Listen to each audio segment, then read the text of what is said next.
Hi and welcome to Terry Talks Movies. This time around, I've got a big haul from Umbrella Entertainment. Thank you to Umbrella for sending this haul over. I've got all of their releases for this month. I've got a t-shirt, which I will show you first off. Here is the t-shirt that they sent,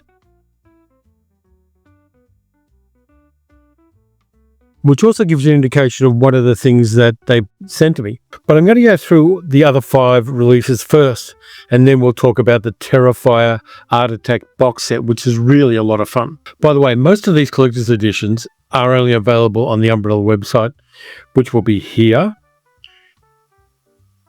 But standard editions are available as well. I'm going to start with one which unfortunately is sold out. It was a limited release of 500 copies of a European horror movie from 2024, which is really unusual. I've watched this one already, and it's a little bit of a hidden gem. It's a movie called Azrael from 2024. It was directed by Evan Katz. It stars Samara Weaving, and it's got a really nice premise to it. It's a number of years after the Rapture, which is something I don't believe in. And a woman called Azrael, played by Samara Weaving, has been part of a cult living out in the woods. They live in basically a tent encampment surrounded by fencing of various kinds. And this cult has decided that the human voice is sinful. And so everybody has had their vocal cords surgically removed. And there's a little scar there in the shape of a cross. Azrael and her boyfriend Keenan are attacked by the cult. They're rebelling against the cult, and they get attacked. Meanwhile, the monsters the cult is hiding from are demons called the Burning People, who look like burnt and charred human beings, and will rip your throat out and suck out all your blood, given an opportunity. And the approach of the Burning People is heralded by a sudden wind, and then the wind stops, and the Burning People arrive. They're really well done as far as makeup effects are concerned. Now, the thing about this movie that really makes it stand out is there's only one person who speaks any dialogue in the film, and that's a stranger that Azrael encounters as she's running away from this cult. He has a pickup truck. He tries to talk to her and doesn't understand why she doesn't answer. And apparently, from what I understand, that actor is actually speaking Esperanto, so we don't even understand what he's saying. There's not one bit of dialogue in this film that's comprehensible to most people. So it's done basically as an action piece, and it's done as a horror action piece. And I liked it. I really enjoyed it. I think it was a bold move to not have any dialogue and to have none of the actors, apart from this extra, basically speak at all during the movie. The horror aspects are done really well.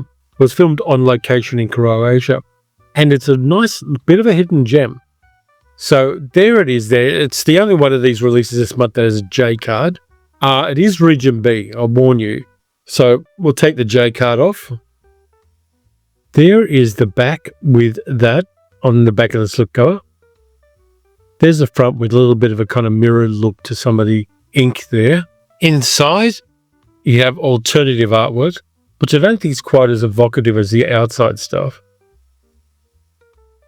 And there is that as well. Inside, we have the reversible cover. I got rid of the Australian censorship classification there. So that's on the inside one. There's your disc. And there's also a booklet about the movie, which is pretty good because I think there is a good reason to do it. An essay by Simon Barrett there called The Lamb. There's a lot of religious symbolism in this movie. There's a bit of the storyboards, and this is one of those movies that really needed to be storyboarded because it's purely action sequences in so many ways. Concept art and previs is in there as well, so that's kind of interesting because you don't often see previs on these smaller releases. And there are some of the wonderful makeup effects, and they are very, very good. This wasn't a big budget movie at all, and the makeup effects, I'm not going to show you that lot because there's a little bit of it gets a bit more sanguine on the second page of that. Yeah, I'm not showing you that part because Auntie YouTube may get a bit funny about it. If you can find a copy of Azrael, I recommend it. I think it's a good little film. Now, as far as extras on the disc are concerned, we have an audio commentary with director Evan Katz, making of Azrael with creature and special makeup effects designer Daniel Martin, behind the scenes real church fight. There's a nice fight inside a church. Stunt previs fight sequence between Azrael and Josephine, who's one of the other characters, and a trailer. It's a nice lot of special features for a small release like this. So unfortunately this one sold out, which means probably to my understanding, there was one that people wanted to have. I know this has been released on Shudder. I don't know if it's been released on Shudder in Australia or only in the US, but it's definitely been released on Shudder. And it's a small horror movie that punches hard and gives us a world and gives us a mythology that's just that little bit different. It has that weirdness of Revelations, post-apocalyptic rapture Christianity about it. I recommend that one if you can get a copy of it or watch it, because it's just that bit different, and I love different. And Samara Weaving as Azrael is very, very good in a role where she has to do everything without speaking. On the other hand, didn't have to memorize any dialogue. Next up, we've got an adaptation of an Irvine Welsh novel, which people have said was unfilmable. People say that about a lot of novels, but this one was. One of the difficulties in filming this novel was the narrator is not only the protagonist, but also a tapeworm in his gut.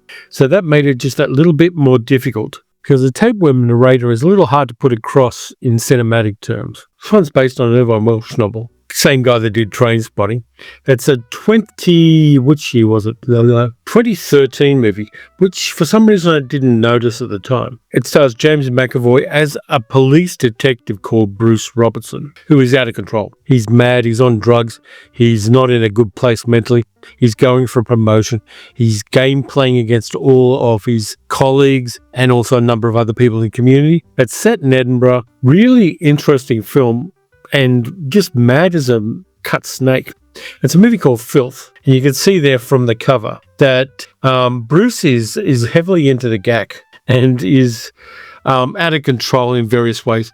And as the movie progresses, we find more and more of the reasons why that's happening. It's a really interesting film. James McAvoy is very good playing this totally manic and out of control cop who is not dealing with life very well. Now, there's a lot of good extras on this in the collector's edition. There is a standard edition as well. Whichever edition you can get, you're going to have a good time with the movie. Directed by John S. Baird. Now, there is a booklet with this, which has a very kind of evocative image on the front of it. And inside there's an interview with the director, which is quite fun. There's an essay called The Filth and the Fury by David Michael Brown, from the page to the silver screen, talking about the adaptation. And there's a good supporting cast in this as well.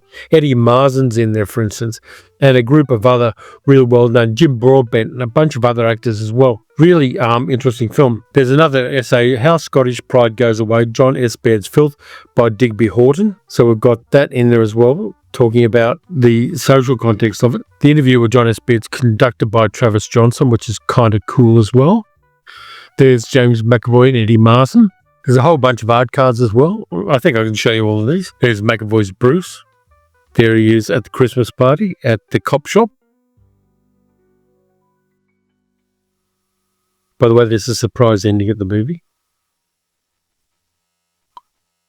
There's Jim Broadbent playing the psychiatrist, and the scenes with the psychiatrist become increasingly surrealistic.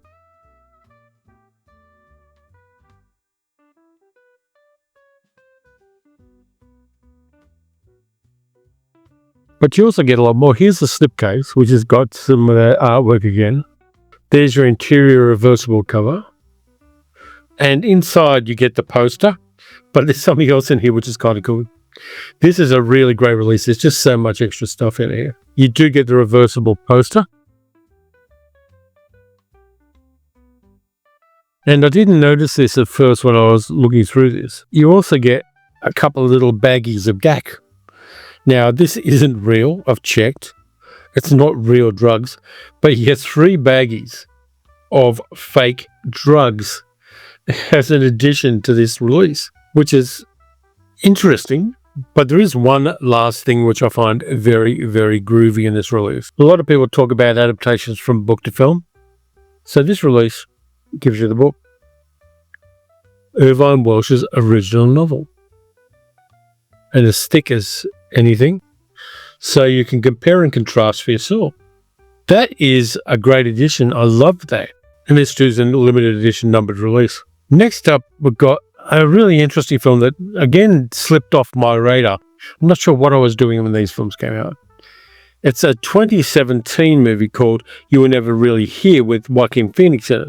There is the hard case, and on the back,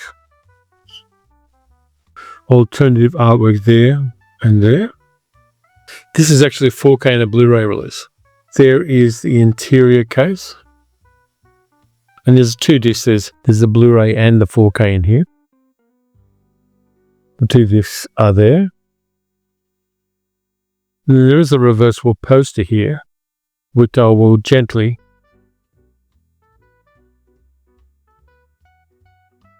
do. I haven't watched this one yet, I'll be honest with you. But I have found out that Joaquin Phoenix plays a guy called Joe, who's a hired gun who specializes in rescuing trafficked girls using really brutal methods against captors, it says here on Wikipedia. He takes care of his elderly mother, and he gets a job from a New York State senator to rescue his daughter who has been trafficked. And so he goes on this journey of rescuing her and also dealing with a lot of his personal demons because he does have an abusive background himself. Interesting sounding film. I'm going to look forward to watching that. But there's your 4K and Blu-ray. There are also art cards here. A little bit of claret on them, a little bit of blood on the pictures in the art cards, but we'll deal with that. Joaquin Phoenix is an interesting actor, leaving aside the second Joker movie. So here's that. I love the shallow depth of field in this image. That really works for me.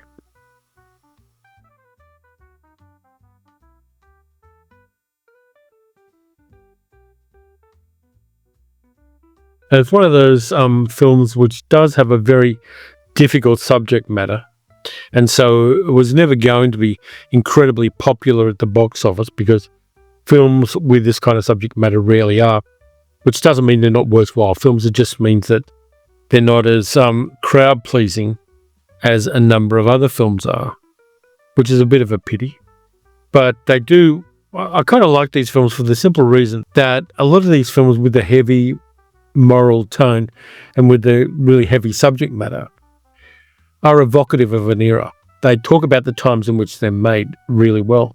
And so I like that these kind of movies are made, even though they're not the kind of movies you're going to watch a number of times. Now, there is a booklet there as well. And there's a tagline in here: a missing teenage girl, a brutal and tormented enforcer on a rescue mission, corrupt power and vengeance unleashes a storm of violence that may lead to his awakening. As Inside called us, a beautiful day, it's a beautiful day. On Lynn Ramsey's You Were Never Really Here by Dina Johnston. I've Never Really Been to Me, an essay by Alexandra Helen Nicholas is there as well. And there are a number of behind the scenes photos as well. There's the card off the back. This is a limited edition of 2000. But like a lot of Umbrella releases, this one's a movie with a hard subject matter, but it's worthwhile to bring it out on a premium quality edition. And I like the fact that Umbrella have done so. I'm surprised I hadn't heard about it before. I don't hear about everything. Basically what I hear about is superhero movies and the kinds of movies where the actors act up. But that one I'm intrigued to watch. Next up's a classic from 1992 by Neil Jordan, The Crying Game. Umbrella put out a collector's edition of that, which is going to be, no spoilers. I'm not going to do any spoilers on this. The jokes have been, in the 90s, I remember all these jokes about the movie coming out on late night talk show monologues and things like that. This is a limited edition of 1000. There's the art card. There's the card from the back. This is a limited edition of 1000. It's a story of a guy called Fergus, who's an IRA guy who gets involved in the kidnapping of a British soldier. And the soldier is killed by accident when they're holding him hostage. And the soldier asks Fergus to look after his girlfriend Jill, who lives in London. And Fergus flees from the scene and flees from Northern Ireland and goes to London and finds Jill and falls in love with Jill. He's played by Stephen Ray. Miranda Richardson plays another one of the IRA people in there, who is basically a honey trap for English soldiers She lures them into the woods with a promise of sex, and they're kidnapped by the IRA at the time. So it's all about the troubles in Northern Ireland. Yeah, Crying Game is an interesting movie because part of it's violent and brutal, and part of it's an unusual love story. And I think it's one of those movies that's grown in reputation since it first came out. The subject matter of it and the core of the subject matter of it is something people are still discussing in social and political terms to this very day. So there are art cards. There's Miranda Richardson. There's Stephen Ray, the soldier, played by Forrest Whitaker. Stephen Ray and Jay Davison, who plays Dill.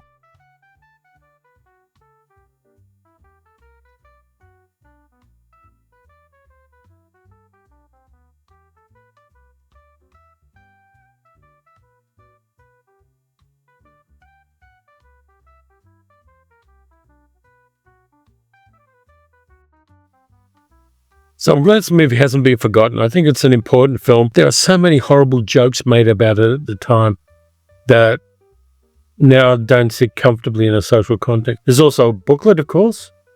Details, Baby, or How Do You Solve a Problem Like Dill by Sarah Cleary. So there's an essay there. You Can Always Pretend, Love's Masquerading Neil Jordan's Crying Game by Anton Battelle. The cinematic representation of the IRA. So there's a whole bunch of different movies that were about the IRA. We've got The Informer, we've got Odd Man Out, The Night Fighters, Patriot Games, Cal, Michael Collins, In the Name of the Father, The Boxer, Some Mother's Son, The Devil's Own, Omar, Bloody Sunday, The Wind That Shakes the Barley. So there's some really interesting stuff in there. But I probably should show you the disc because that's where the movie is. There's your slipcover. Alternative artwork there. This one, it says, is Region B, though Umbrella often are a little bit sneaky and they're actually region free discs. Reversible cover as always. And we have a reversible poster here. Got one that goes that way, which is very nice. I like that one. We have that one. But yeah, I think it's a very timely moment in which to re-release The Crying Game because of various arguments people are having at the moment about gender and identity and things like that without going into too many details. And I'm glad that Umbrella have released it. And that's a nice, solid set. There is a standard edition as well. So if you like this film, I highly recommend you pick up one copy or the other of The Crying Game. Last one's a South Korean film that I knew nothing about because my knowledge of South Korean films is somewhat limited. It's from 2003. It's got a really interesting subject matter. It's a movie called Spring, Summer, Fall, Winter and Spring. And there it is. This artwork by Colin Murdoch is fantastic. There is the reverse of that. Looks very different from any other release I've seen. And that artwork is it's beautifully evocative. Now, this is a limited edition of 700. And there is the card. It's Region B with the usual provisos. The slipcover artwork is the same. Alternative artwork on the actual cover itself. And of course, this is reversible. Inside, we have a poster, which I believe is a reversible poster. Yes, indeed it is. And you've got the Colin Murdoch artwork there, which I love. I think that's a beautiful piece of art. And on the back, you've got the alternative South Korean poster. There's your disc. Now, this movie it's got an unusual subject matter. Basically, it's about the life of a Buddhist monk from being a novice, and it's about each stage of this monk's life where he's got an older teacher. He's a novice Buddhist monk, and it goes through the different seasons representing different seasons in the life of this guy. I think it's the kind of movie you got to be in the right mood and the right kind of gentle headspace to enjoy. I love the fact that it's been put out. You can stereotype Umbrella as just doing horror movies and just doing cult films, but it's also doing some interesting cinema from around the world, and I love that. Now, I'm going to show you the art cards because they just evoke a mood, and any one of them would make a fantastic poster for a wall. These images are just marvelous.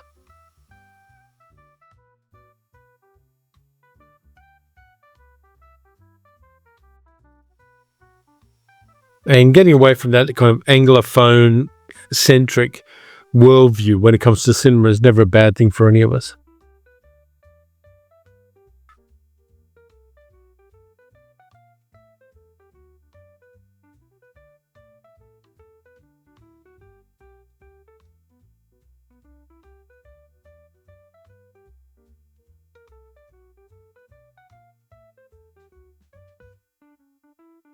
Now we get a booklet as well.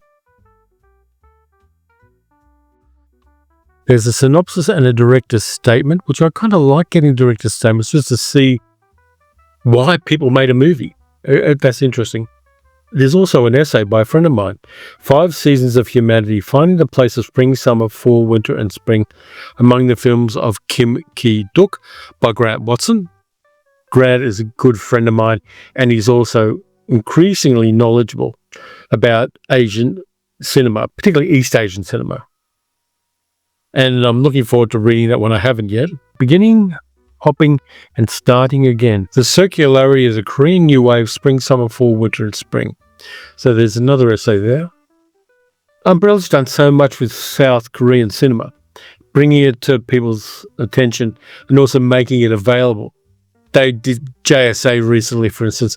They do all sorts of, particularly South Korean cinema, and bring to our attention things that a lot of us just didn't know existed. And then we watch the movies and we love them. I mean, JSA is such a powerful statement on commonality amongst antagonists in war. And this one, I'm glad it exists and I'm going to watch it when I'm in that kind of gentle mood, when I want something that isn't going to be violent and confronting. I'm going to dip into this one. I'm going to save it there, almost like, when you have some really nice booze and you don't want to have it straight away, but you're going to pour yourself a glass when you're in a sanguine mood.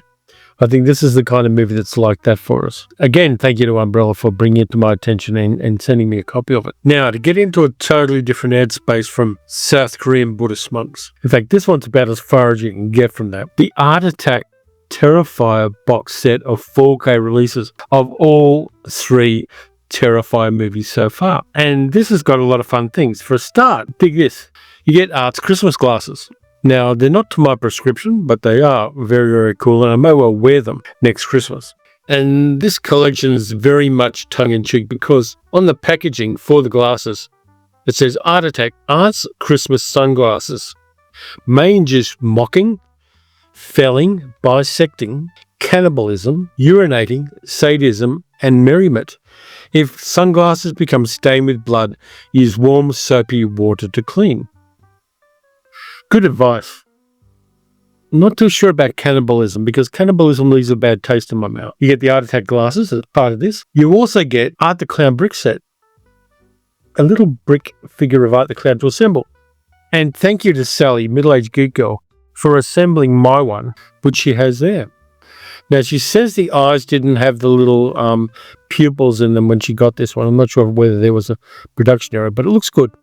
And you've got things like you can give Art different weapons to hold in his little hands. See, you've got a chopper there. You've also got a little mace as an alternative. So there's your little Art the Clown. But there's a bit more, as you might suspect. Terrifier 3 on VHS. If you want to go retro and get a low-res version of Terrifier 3, it's here. Full version of it, but on VHS. Very retro, very fun. I like that. Now, there was a previous box set of the Terrifier movies that had Terrifier 1 and 2. That was this one. This is Art Collection, which was a limited edition of 1500. Got a much chunkier one now for the Art Attack one, with some beautiful artwork there. This is a limited edition of 20,000. They've upped the game. 20,000 limited edition in this box set. It says not for the squeamish on the back here. And on the back of the hard case, so you've got that on the front. On the back you got the back.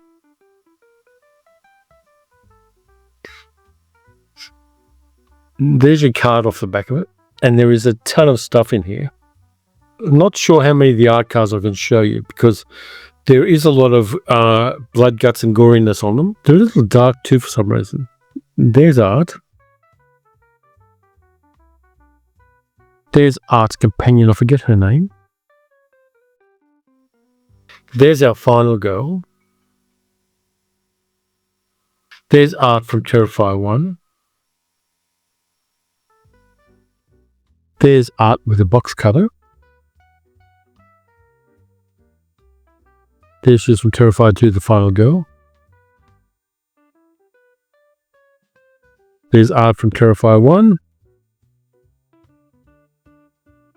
Art from Terrifier 3, which is a Christmas movie. Terrifier 2. Terrifier. I may make that my Tinder profile picture. Terrifier 2. So it could show you them all. There's a slipcase for Terrifier 1. Like I said, beautiful artwork. And they're all 4K and Blu-ray.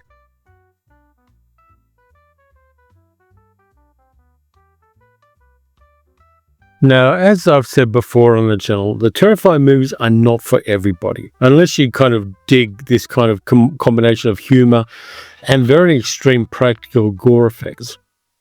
It's not going to be your jam. But if it is, this is a great box set. Slipcase for Terrifier 2. A little bit of shiny there.